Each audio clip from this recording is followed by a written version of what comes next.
अस्सलामुअलैकुम everyone, welcome back to जोर का जोर। मीरब ज़ीशान और ज़ाहिर और अली हसन की तरफ से आपको एक बार फिर बहुत बहुत खुशामदीद। और हम देख रहे हैं कि माशाल्लाह से ईद का दूसरा दिन है, मुल्क भर में ईद मनाई जा रही है। दुनिया में जहाँ जहाँ मुसलमान मौजूद हैं वो आज ईद का दिन मना रहे हैं, खुशियाँ बांट रहे हैं और घरों में डेफिनेटली डिफरेंट किस्म के अच्छे अच्छे खाने भी बन रहे होंगे। इसी के साथ साथ अगर हम क्रिकेट की बात भी करें तो टूर्नामेंट भी जारी है। बेशक पाकिस्तान बाहर हो गया है, लेकिन पाकिस्तान जाहिर है भाई, अब क्रिकेट जो है उसकी बात तो हम किए बगैर रह नहीं सकते हैं। लेकिन पाकिस्तान की अगर बात की जाए तो पाकिस्तान क्रिकेट में ना होने के बाद भी खबरों का हिस्सा जरूर है भाई। मैं कहती हूँ क्या बात है ना, तो चर्चा तो हमेशा से खबरों का हिस्सा रहे हैं, हमेशा से तो रहे हैं, लेकिन अभी मैं जिस तरह से देख रही हूँ कि वो खबरों में आ रहे हैं इस तरह भी रहे हैं।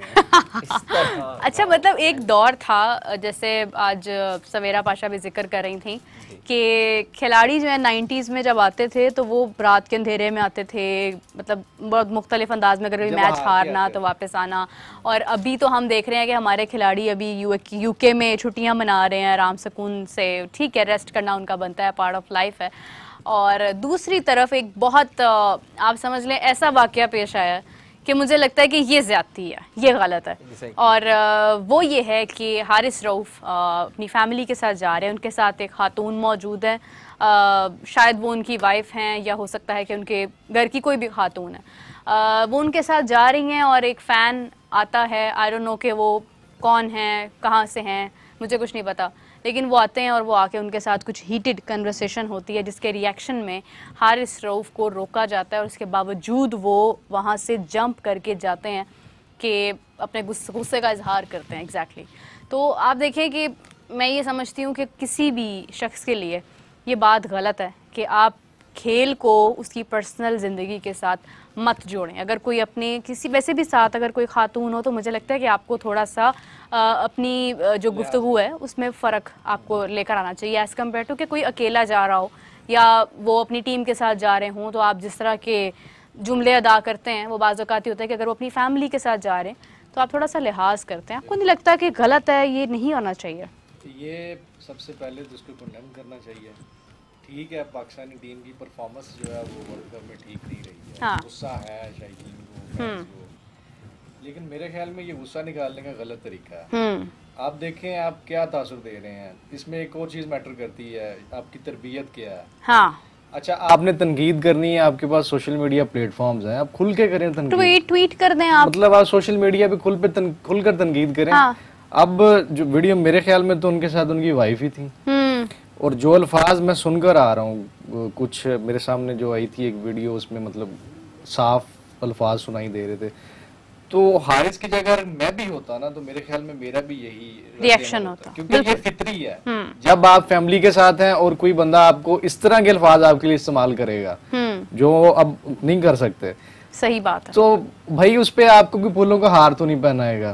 ठीक है, तो मेरे ख्याल में वो गलत किया है उन फैंस ने और उनको नहीं करना चाहिए था। यहाँ पर उनके पेरेंट्स के लिए भी कोई एक मुकाम है शर्म का, उन्हें मेरे ख्याल दोबारा उनकी तरबियत का कोर्स वगैरह करवाना चाहिए। बिल्कुल बिल्कुल। और एक्स क्रिकेटर्स, बल्कि सॉरी एक्स कह रहा हूँ, जो मतलब पाकिस्तानी टीम के दूसरे क्रिकेटर्स हैं उनकी तरफ से भी बड़ा इस पे ना हार्ड आ रहा है। और सबसे अच्छी बात जो मुझे लगी है इस पूरे इंसिडेंट में वो है चेयरमैन पीसी साहब का जो स्टेटमेंट मैंने देखा है। उन्होंने कहा है कि ये नाकाबिले कबूल है और इस पे उन्होंने मुतालबा किया असल में माफी का, और उन्होंने अगर नहीं की मांगी गई तो फिर हम इस पे कार्रवाई करेंगे। नहीं बिल्कुल, और कार्रवाई हो भी सकती है, करनी चाहिए। देखें, अगर आप अगर मेरे ख्याल में कुछ केसेस ऐसे होते हैं, अगर उनको इग्नोर कर दिया जाए ना फर्स्ट स्टेज पे, फिर वो होल मतलब आपके फैल जाते हैं। फिर अब अगर इनको इग्नोर कर देंगे तो फ्यूचर में हम देखेंगे कोई भी उठ के कहीं पर भी उठ के किसी की फैमिली के साथ, चले फैमिली ना भी हो, लेकिन मेरे ख्याल में कोई इससे भी सख्त रद्द-ए-अमल देगा। प्लेयर्स को हिट किया जाता है, कुछ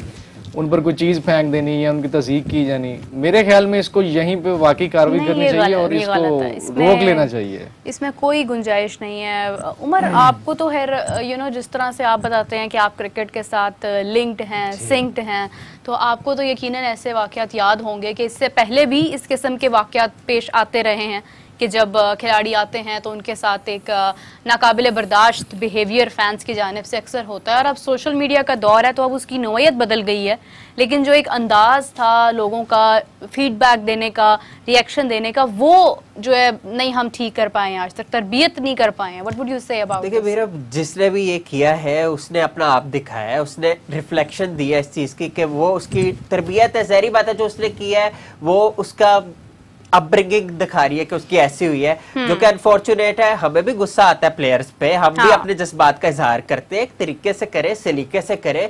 और अगर आप अपने उनकी फैमिलीज पे किसी भी क्रिकेटर की जो है उंगली उठाए गए, फिगर्स को पॉइंट आउट करेंगे, तो फिर ये कुछ डब्बेबल है बहुत ज्यादा। और जो जिसने भी किया है वो सुख की नींद नहीं ले सकेगा। और ये एथिक्स बिल्कुल नहीं है भाई। आप देखो, आप बात करो, ठीक है, एक लिमिट में एक बाउंड्री तय करो, और ये एक्शन होना चाहिए ऐसे लोगों के खिलाफ। ये ना इस प्लेटफॉर्म में बल्कि सोशल मीडिया में आप देखो मेरा के जिसका दिल चाहता है एक दूसरे की टर्पन उछालता है, तो इस तरह नहीं होना चाहिए। और दूसरा ये है कि आप जैसे देखे पीआर कैंपेन भी हम बात कर रहे थे प्लेयरों की जो होती है, वो इस तरह जो है, और वो लोग जो है प्लेयरों को भी प्रमोट करने के लिए इस हद तक चले जाते हैं कि वो जो है बस पैमाना भूल जाते हैं एथिक्स क्या है। बिल्कुल सही बात है, आप तो हर चीज में इंतहा पसंद हो जाते हैं। और लेकिन जिसने भी ये किया है शर्मनाक हरकत है, उसको शर्म आनी चाहिए। और मिसेस के साथ अगला जा रहा है तो क्या सोचेगी मिसेस भी। और ये इस तरह की वैल्यूज,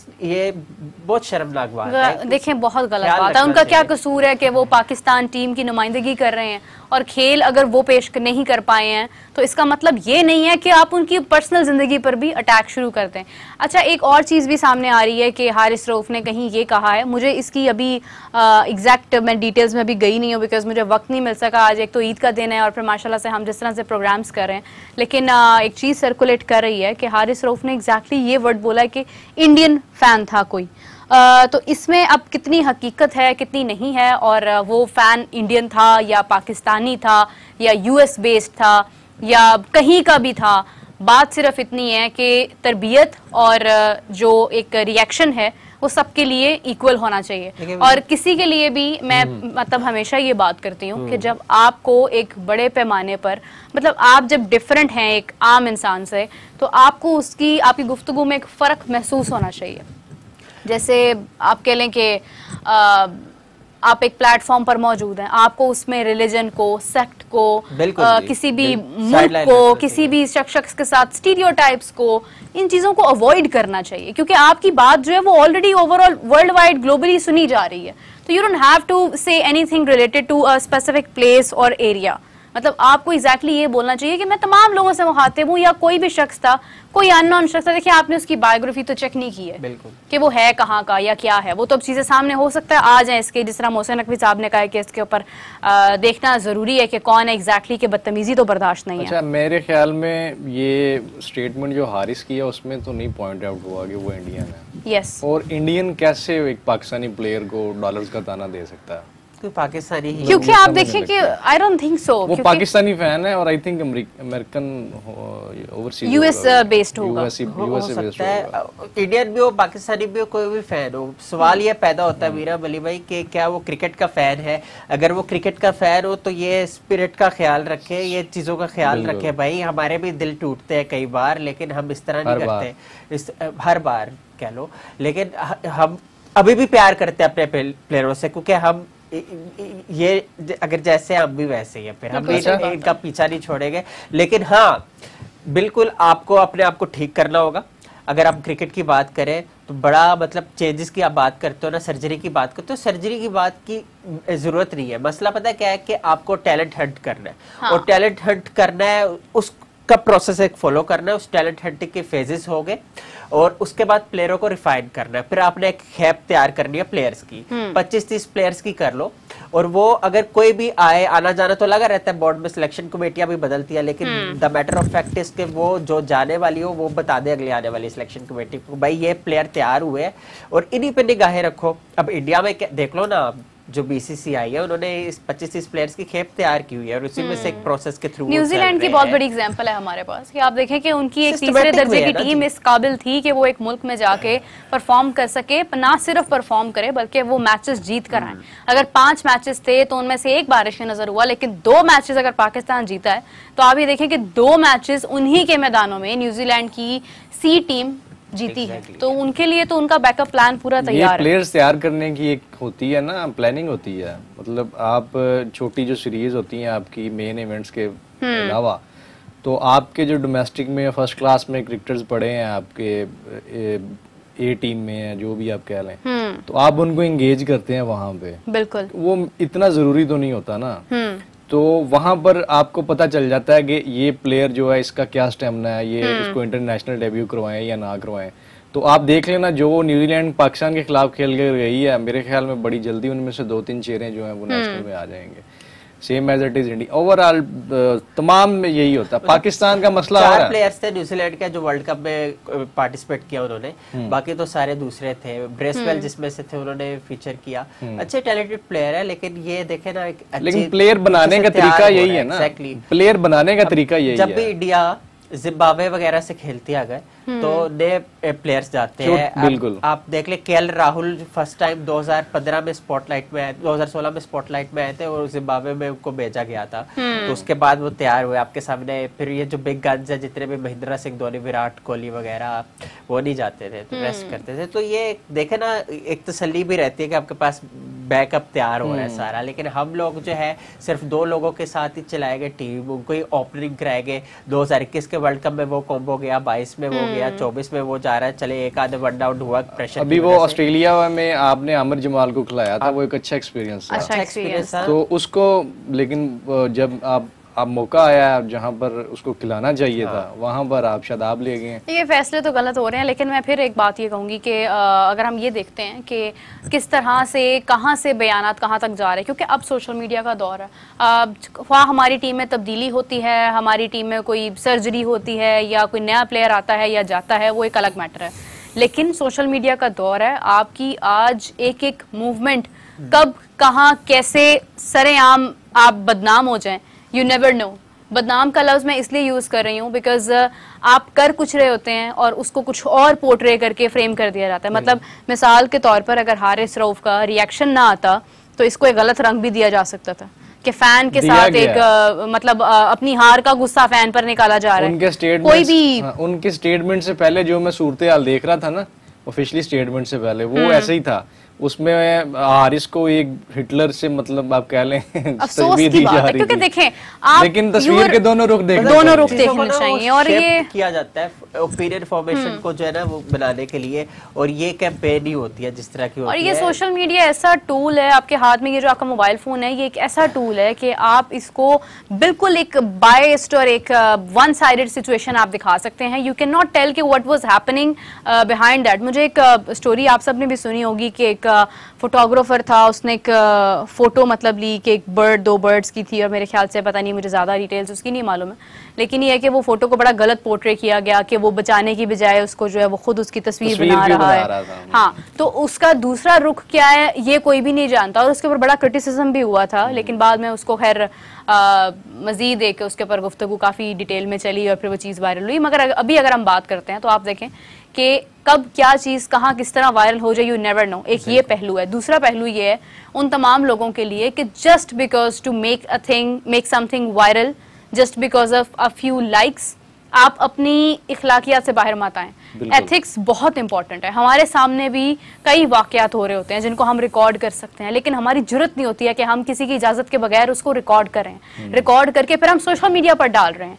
मतलब ठीक है, आपने देखा, आपने उसको रिकॉर्ड किया, बजाय उसको रिकॉर्ड करने की अगर आप वहां जाकर सिचुएशन को बेहतर हैंडल करें तो आई थिंक आप एक ज्यादा अच्छे इंसान हो सकते हैं as compare to recording that and then उसको आप वायरल करवा दें। तो आप किसी की जाती जिंदगी को, मैं देख रही हूँ आजकल तो एक आम शख्स भी महफूज नहीं है। अगर कोई अपनी बाइक पर जा रहा है या कहीं पर बैठकर खाना खा रहा है, उसकी तस्वीर और वीडियो बनाकर डाल दी जाती है और फिर उसके ऊपर मीम्स बनानी शुरू कर दी जाती है।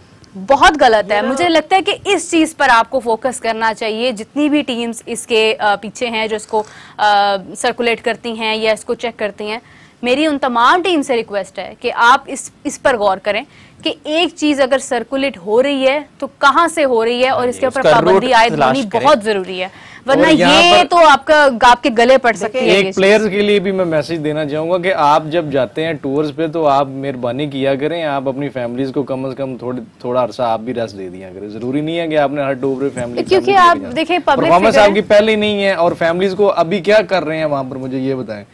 आपकी आधी टीम तो आ गई है, ये वो यूके गए हैं, वो भी यूके भी गए हैं, यूएसए में भी हैं अभी। तो यूएसए में आधी टीम। अच्छा ये देखें ना, आप क्या कर रहे हैं वहां पे। आपका काम था T20 वर्ल्ड कप खेलना और आपका गोल था उसे जीतना। आप गोल तो आप अपना कंप्लीट नहीं कर सके और खेल भी नहीं सकते अब, तो मेरे ख्याल में वापस आ जाना। देखिए हो सकता है कि वो चाह रहे हो कि वो थोड़ी देर पाकिस्तान से जरा दूरी इख्तियार करें, लेकिन पाकिस्तान से दूरी नहीं, वो जगह जगह पर लोग मौजूद है ना, आप कब तक कहाँ से किससे छुप सकते हैं? हालात से नहीं भाग सकते, नहीं भाग सकते, आपको सामना फेस करना है, आपको उसको फ्रंट से लीड को भी कुछ सोचना चाहिए। देखें बात पता क्या है, और वक्त देखकर निकले, मेरी तो रिक्वेस्ट है, क्योंकि आप एक पब्लिक फिगर हैं, आपको मालूम होना चाहिए कि आपने किस वक्त कहां पर फैमिली के साथ बाहर निकलना है, क्योंकि आप पर कभी भी लोगों का नॉट बिकॉज ऑफ दैट कि you are not performing good, that is another factor, but क्या होता है कि फॉर एग्जांपल अब विराट कोहली है, उनका बहुत बड़ा नाम है, बहुत अच्छे परफॉर्मर है, वो अपनी फैमिली के साथ अगर बाहर अचानक ऐसे ही निकल जाएंगे तो लोग उनको भी घेर लेंगे, ख्वाह वो कहीं पर भी मौजूद। इनकी वो जो उमर आगे बात कर रहे थे ना, इनकी जो PR टीम्स हैं, जो भी आप कह लें, वो कुछ उनका भी बड़ा हाथ होता है इस तरह के वक्त। कैसे? वो खुद प्लेयर के बारे में अपडेट दे देते हैं, तस्वीर फेंक देंगे या वीडियो फेंक देंगे। अब जिनको नहीं भी पता, जो लोकल वहां पर बैठे हैं, उनको पता चल जाएगा कि अच्छा यहाँ पर है, चलो जी पहुंच जाओ। मोस्टली तो ऐसे इंसिडेंट नहीं होते, लेकिन क्या कहते हैं उसे, ज्यादातर अगर आप देखें तो यही एक इंफॉर्मेशन लेने का उनके पास तरीका है सोशल मीडिया से। वो भी थोड़ा सा हाथ होला रखा करें। ये दो एड से होता है, अल्लाह हिदायत दे ऐसे लोगों को कि इस तरह की चीजें ना करें ये। और दूसरी बात ये है कि क्रिकेटर्स को भी चाहिए कि इनका मुंह बंद करें ऐसे लोगों का, अच्छी परफॉर्म करके यही हो सकता है बाकी। लेकिन टैलेंट हंटिंग की जैसे मैंने बात की, बड़ी जरूरी है कि इस प्रोसेस को फॉलो किया जाए। और बाबर रिजवान, फखर जमान, उस्मान खान, ये सारे प्लेयर ओपनर्स हैं। मसला ये कि जो ओपनर्स है, बाबर रिजवान ओपनर्स हैं, मतलब वही कह रहा हूँ ना, बेसिकली अभी तो वही ओपन कर रहे हैं, जबरदस्ती के ओपनर्स हैं जो भी है। अली भाई मसला ये है कि सारी ओपनर्स जब बनेंगे, मिडिल ऑर्डर आपका वैसे वीक पड़ जाएगा। मेरे पास एक हल है, एक चाहत फतेह अली खान का गाना प्ले करके ना सबको एक लाइन में खड़ा कर दे, बुला ले, और वो गाना जैसे ही खत्म हो ना, मतलब जहाँ पर स्टॉप हो वहां पे एक दौड़ लगे और उस दौड़ में जो नंबर 1 पर आए वो ओपन करे, जो नंबर 2 पर आए वो ओपन कर ले, आपका ओपनिंग पेयर तैयार। तब तक पूरा टूर्नामेंट जो प्लान हुआ होगा ना वो भी खत्म हो जाएगा। नहीं सारे ही तो ओपनर्स हैं, बंदा किसकी बात, फखर जमान ओपनर है, साइम अयूब ओपनर है, बाबर आजम ओपनिंग, रिजवान उस्मान खान ओपनिंग। इनमें भी बाबर और रिजवान का चांस बनेगा, क्योंकि जो उनकी वो क्या कहते हैं रनिंग बिटवीन द विकेट है ना, वो बहुत तेज है, मतलब सिंगल डबल के प्लेयर है। अब देखिए IPL की बात करते हैं ना वीर, IPL में भी इस हिसाब से फिर 20 ओपनर्स है, तो क्या सारे 20 ओपनर्स ले आए इंडियन नेशनल टीम में? ये बात नहीं है ना, जस्टिफाई नहीं करता, इसलिए सारे ओपनर्स आप लेके आए हो। ये सिलेक्शन कमेटी पे डिपेंड करता है ना, सिलेक्शन कमेटी क्यों लेकर जा रही है। मैं वही कह रहा हूँ ना, फैक्टर तो यही है। सिलेक्शन कमेटी पर तो क्वेश्चन है ना, ये चीज हमें हिट। और दूसरी सिलेक्शन कमेटी की बात की आपने, अब ये देखे, एक प्लेयर, 2 प्लेयर्स, एक फॉर्मर प्लेयर और एक दोबारा से आया हुआ प्लेयर, अगर एक शो में बैठे इकट्ठे, उसके बाद उनमें से एक जो है सीनियर मैनेजर बन जाए और एक टीम में आ जाए, तो क्या ये खुला तजाद नहीं है?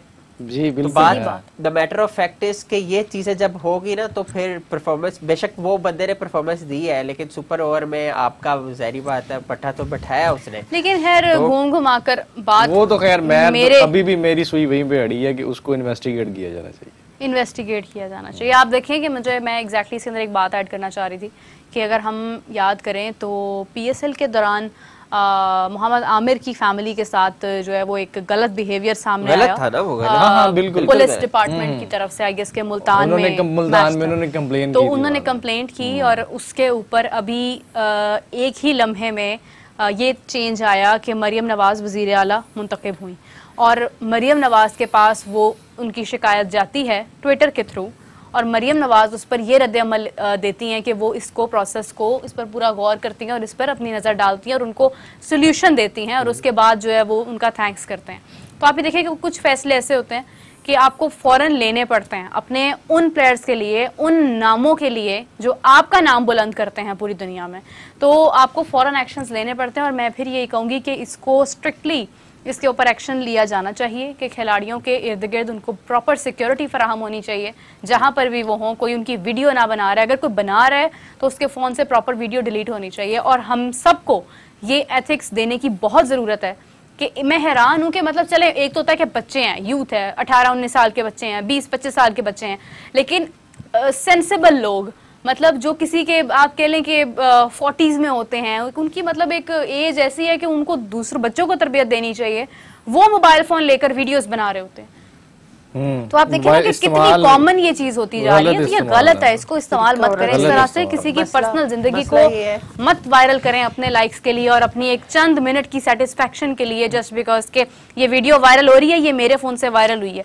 इस जुमले को लोगों से वाह लेने के लिए आप किसी की जिंदगी मत तबाह करें। आज के जो मोबाइल फोन है ना, उन्होंने बेड़ा गर्क कर दिया है। पहले जो होते थे आप स्नेक की गेम खेल लेते थे अपने बचपन में और दूसरी गेमें खेल लेते थे जहाज वाली, तो चलो एक सेफ था। लेकिन फिर आजकल की जो बच्चे पैदा हो रहे हैं हाथों में मोबाइल आ रहा है, ये तो यूजेज, फिर दूसरी ये इस्तेमाल पे डिपेंड करता है, इस्तेमाल पे डिपेंड करता है। आप इसका पॉजिटिव यूज फिर करें, लोग कहीं भी जाते हैं तो सेल्फी कल्चर आ गया, सेल्फी कल्चर ने और बेड़ा गर्क कर बड़ा लिया। डिस्टर्बिंग है ये, वो कहते हैं पहले तस्वीर ये बड़ा डिस्टर्बिंग आप है। चाहे रेस्टोरेंट में हो, आप फैमिली आपके साथ बैठी हुई है। अच्छा, रिसेंटली बाबर आजम की भी वीडियो वायरल हुई थी, अगर आपको याद हो, इंग्लैंड में, कि वहां पर वो मौजूद थे और वहां पर फैंस आते हैं और वो उनकी सेल्फी के लिए फिर बाबर आजम का एक थोड़ा बड़ा हार्श सा रिएक्शन जो है वो रुड सा सामने आता है। तो आप ये देखिए ना कि इंसान थक जाता है। एक पिक्चर, एक वीडियो, आई नो कि इट्स जस्ट बिकॉज कि you are fans and you like having pictures and all with them and you मतलब आपको उनसे बात करना, कन्वर्सेशन करना अच्छा लगता है, एक मेमोरीज होती हैं। लेकिन इसको किसी को अगर डिस्टर्ब करके, किसी को तकलीफ देकर अगर आप कर रहे हैं तो ऐसी मेमोरीज का कोई फायदा नहीं है। ये सिर्फ चंद मिनट की वाह है, उसके बाद लोगों ने भूल जाना है कि आप किसके साथ कब कहाँ खड़े थे और आपने उसको क्या चीज़ को आपने रिकॉर्ड किया। आई थिंक ये जर्नलिज्म के भी एथिक्स हैं कि किसी की प्राइवेसी के अंदर आप इन्वॉल्व नहीं हो सकते हैं, किसी की परमिशन के बगैर आप कोई चीज जो है वो नहीं यूज कर सकते हैं। तो ये तो जर्नलिज्म के एथिक्स हैं। तो फिर आप देखें कि सिटीजन जर्नलिज्म को कंट्रोल करना तो बहुत जरूरी है। तो आप उसको इम्प्लीमेंट भी करो ना उस तरह, ये सोचना चाहिए ना आपको। लेकिन यार वो जर्नलिस्ट नहीं था, तुम लोग जर्नलिज्म पे बात ना करो। अच्छा नहीं, मेरा मतलब है कुछ रिपोर्टर्स भी इस तरह से करते हैं, तो उनके लिए भी मैसेज है। अच्छा, ये वैसे मैं पहले भी ये बात कर रहा था, ये कानूनन जुर्म है ये, ठीक है, और नहीं करना चाहिए। लेकिन फिर भी अल्लाह पाक लोगों को हिदायत दे। ये ज्यादा जज्बाती हो जाते हैं यार। फैंस पूरी दुनिया की क्रिकेट टीमों के हैं सारी, क्या कहते हैं, न्यूजीलैंड, बात सुनो, न्यूजीलैंड से तो की जा सकती थी कि वो इस तरह मतलब खेलेंगे और उनके लोग ऐसे बजा ले आए। आप देखेंगे उनमें कभी सवाल ही नहीं पैदा होता। डिसेंट कॉम है ना जी, हम लोग शोर बचा देते हैं। वार्नर पे कोई कुछ लोग होते हैं वो फिर रेपुटेशन खराब करते हैं। आपको याद है कि वार्नर पे जब बॉल टेम्परिंग का इन पर इल्जाम लगा था, हाँ जी, 2018, तो आपने उन कितनी तनकीद उस पर हुई। आज मैं उसका स्टेटमेंट भी पढ़ रहा था, मुझे याद सर जी वो रोए थे, वो उनको एहसास हुआ था। स्टीव स्मिथ की वीडियो पड़ी है जिसमें उनको रिग्रेट है बॉल टैपरिंग का, और रो रहे हैं जिस तरह। वो उस तनकीद का एक अंदाज मुख्तलिफ था ना। उसमें आपने देखा है कोई प्लेयर, कोई ऑस्ट्रेलियाई फैंस उठ के गया और उसे जाके उसको गालियां बकी हो, माँ बहन, ऐसा नहीं था, बिल्कुल भी नहीं तो था। ये लेकिन इन पाकिस्तानी को भी ख्याल करना चाहिए यार, इतने जज्बाती होने का कोई फायदा नहीं है। उसके बाद स्टीव स्मिथ उठे भी, ऐसा परफॉर्मेंस निभाया है, वार्नर की परफॉर्मेंस निभाया है।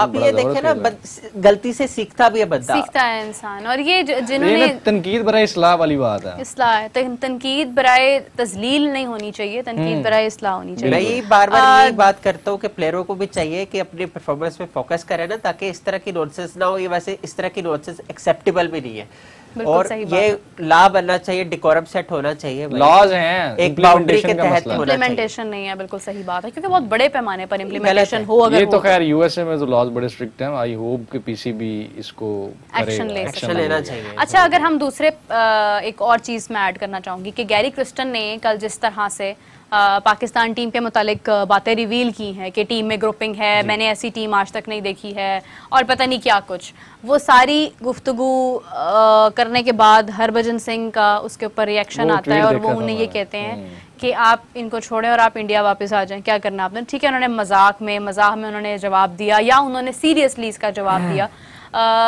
मैं ये समझती हूँ कि जब आप किसी चीज़ के साथ मुंसलिक हैं, ख्वाह वो पाकिस्तानी टीम है ख्वाह वो इंडियन टीम है, उसके फ्लॉज इतना ओपनली बयान करने से बेहतर है कि अगर आप उसको ठीक कर सकते हैं तो आप उसको ठीक कर दें, अगर आप उसको ठीक नहीं कर सकते हैं तो आप वो जगह खामोशी से छोड़ दें। मतलब आप ऐब जो है वो ना उसके जाहिर करें, बिकॉज पूरी दुनिया सुन रही है ना। ये चीजें तो हमें भी नजर आ रही हैं। लीक हुई थी, ये लीक्ड है।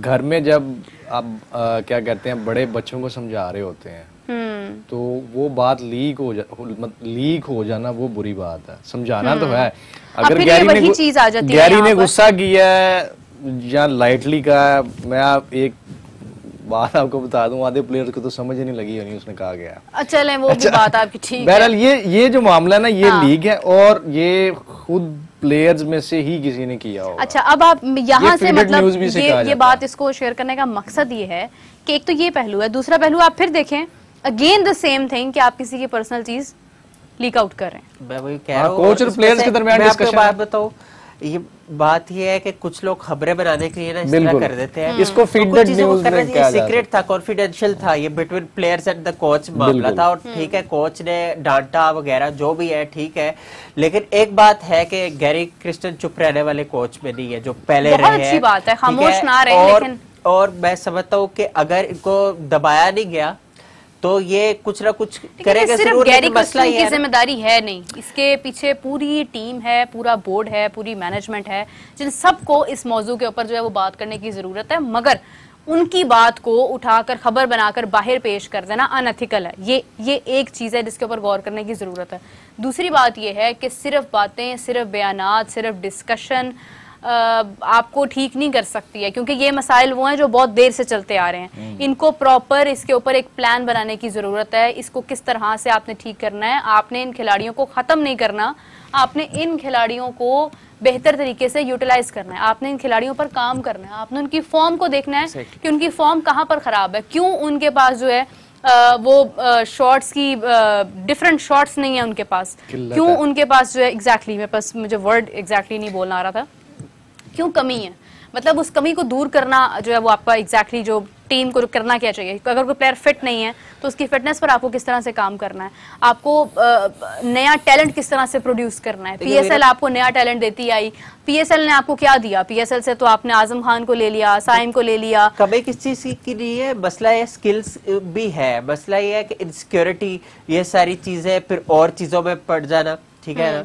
हालांकि स्किल्स तो है लेकिन स्किल्स को इनहेंस करना पड़ता है, ठीक है। अकले कुल नहीं समझना चाहिए अपने आप को, और कोशिश करनी चाहिए सीखने का प्रोसेस चलता जाए जब तक आप क्रिकेट खेल रहे हो। You got to refine yourself, improve करना चाहिए, और ये नहीं कि अपने आप को ही आप गॉड फादर समझ लो। तो ये चीजें हैं जिसको ख्याल रखना चाहिए। और बाकी अगर कंपैरिजन भी नहीं करना चाहिए, लोग कंपैरिजन कर देते हैं ना विराट कोहली साहब का जो है बाबर आजम से। अब Virat Kohli is a very highly regarded as fulcrum, मतलब जिस तरह के वो प्लेयर है वो अपने आप के लेवल के प्लेयर, उनका मैचेबल नहीं है ना। और Babar Azam no doubt about that कि इस बैच के मतलब हमारी इस जनरेशन के ऐसे प्लेयर हैं जो कि टॉप लेवल प्लेयर है। और रन्स भी जिस तरह वो कर रहे हैं परमार किसी ने नहीं किया इस जनरेशन के। उसकी बैटिंग पे तो कभी कोई तनकीद नहीं कर सकता ना, नहीं है, ठीक है ना, क्योंकि बैटिंग में तो नो डाउट। ये भी आपको ये नहीं कहना चाहिए कि यार वो एड पे जाके खेले। मसला ये शुरू में खेल रहे हैं अगर, तो उसमें एक प्लेटफॉर्म तो बना दे ना, अच्छा प्लेटफॉर्म बना दे, एड तक ना लेके जो 20 रन भी चाहिए। मसला ये है ना, प्रेशर ना डालो, अगर खेलना है तो अच्छा खेल के जाओ स्ट्राइक रेट के एतबार से। लेकिन अब मॉडर्न क्रिकेट के हिसाब से उनको थोड़ी सी अपनी क्रिकेट में चेंजिंग, आप एक बात बार बार कर रहे हैं, रिफाइन कर रहे हैं। हाँ। तो आप देखें बाबर को ये पता है और वो एक्सेप्ट भी करते हैं कि मैं तेज नहीं खेल सकता, या एक उनका स्टेटमेंट में कोट करूं करके मैं साइम या फखर की तरह नहीं खेल सकता। लेकिन उनको इसमें बेहतरी लानी चाहिए ना, उनको इसमें बेहतरी लानी चाहिए ना। whole team has to be, आपकी एक कमजोरी है तो आप उसे दूर करें ना, लेकिन वो दूर नहीं कर पा रहे और वो अपना दिमाग वहीं पर सेट करके बैठे हैं, मैं ये नहीं कर सकता तो मैं नहीं कर सकता। अच्छा, आई एम नॉट टॉकिंग अबाउट के हम लोग बाबर आजम को कहें कि आप हमें खैराबाद कह दें और आप जाएं, हम रिजवान को कहें आप भी जाएं, शाहीन को कहें आप भी जाएं, नसीम शाह आप भी जाएं, हारिस रऊफ भी जाए, मोहम्मद आमिर इमाद तो वैसे ही जा रहे हैं, सब चले जाओ, बस क्रिकेट किसने खेलनी है, मोबाइल पर खेलनी है। देखिए बात ये है कि आपने इन्हीं खिलाड़ियों को लेकर चलना है, क्योंकि अभी आपके पास ये इन जैसे खिलाड़ी नहीं हैं। हमने देखा कि साइम अयूब एक नया टैलेंट था, आप उनको आगे लेकर आए। आपने देखा कि साइम अयूब कितनी कैपेसिटी है उनमें, क्या वो इंटरनेशनली प्रेशर हैंडल कर सकते हैं? और अगर इसका जवाब हाँ है तो इसका मतलब ये नहीं है कि आप अब सारा मलबा उन्हीं पर डाल दें और सारा प्रेशर उन्हीं पर डाल दें। आपने ये देखना है कि उनकी डोमेन क्या है, उनकी कैपेसिटी क्या है, उनकी एबिलिटी कहाँ तक है। So same thing goes with the other players कि अगर आपको लगता है कोई नया प्लेयर है वो बहुत अच्छा खेल रहा है तो आप उसको किसी सीनियर प्लेयर के साथ रिप्लेस नहीं कर सकते हैं, आपने उसको उसकी कैपेसिटी के मुताबिक ट्रेन करना है। दूसरी जानिब जहां हमारे सीनियर प्लेयर्स हैं, हम उनको खैराबाद नहीं कह सकते हैं, वो हमारी टीम का बहुत कीमती असासा है। विराट कोहली, रोहित शर्मा आज भी टीम का हिस्सा है।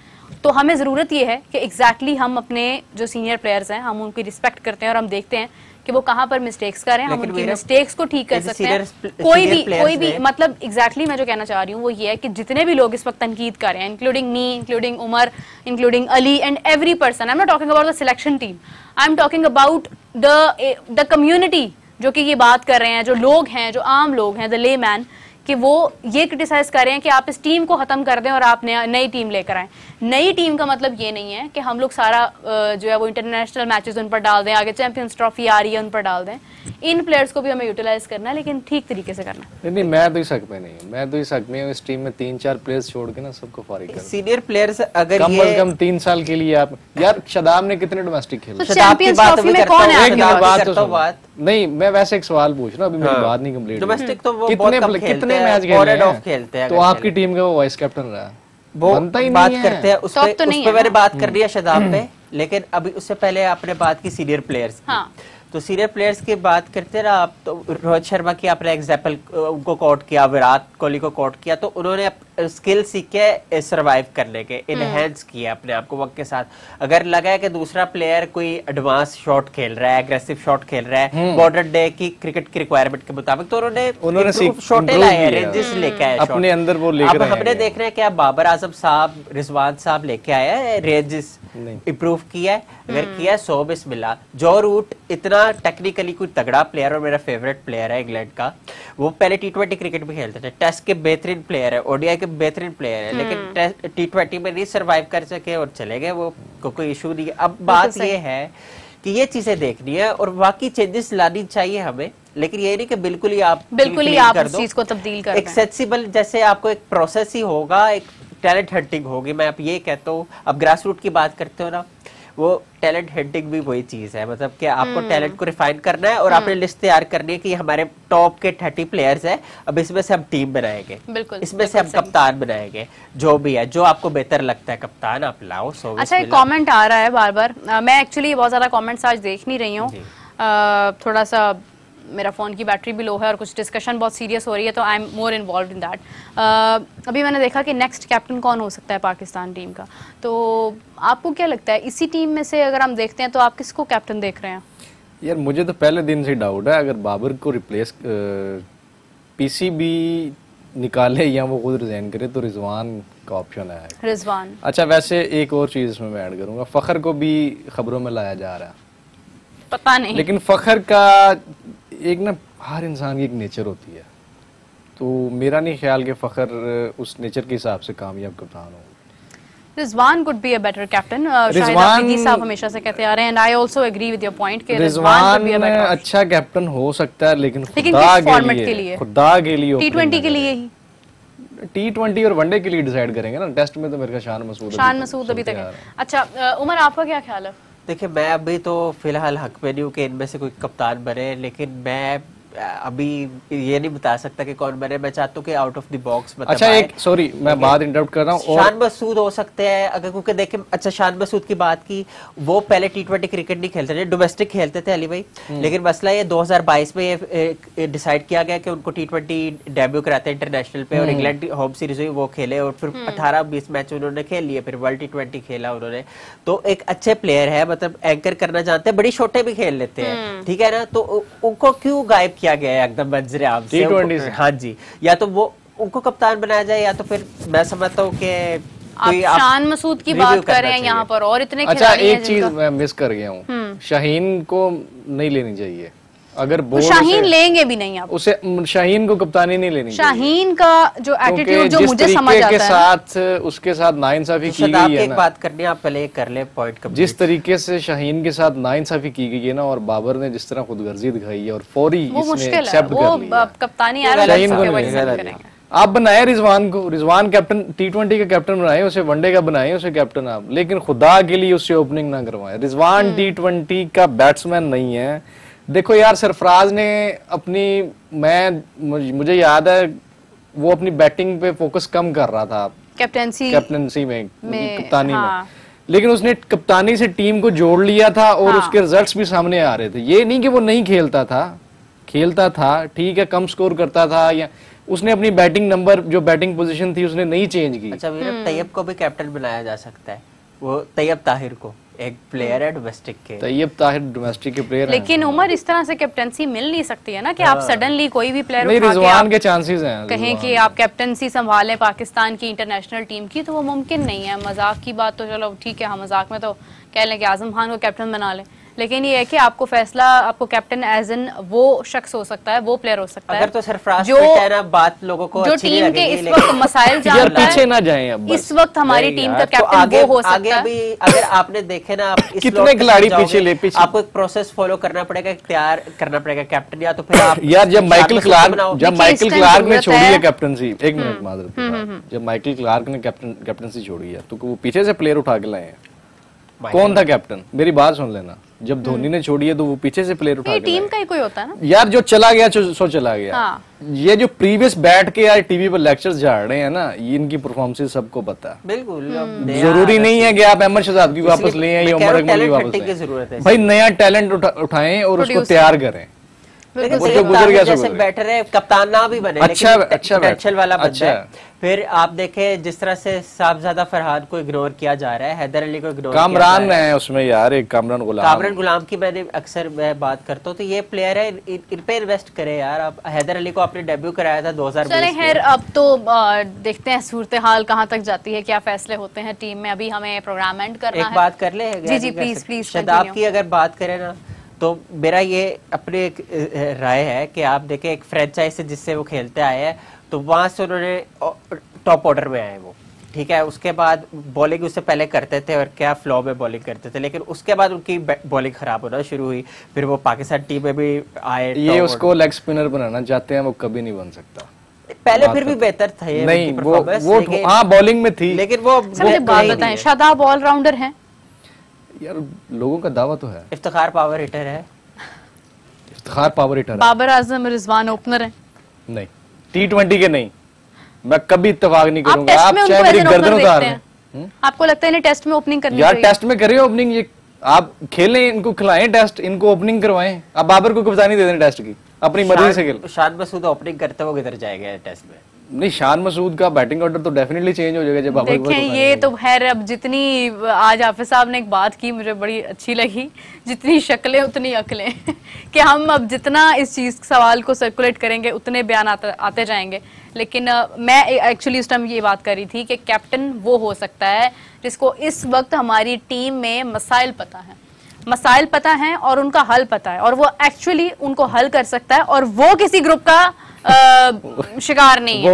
वो वही खिलाड़ी होगा जिसने सारे मसाइल क्रिएट किए होंगे।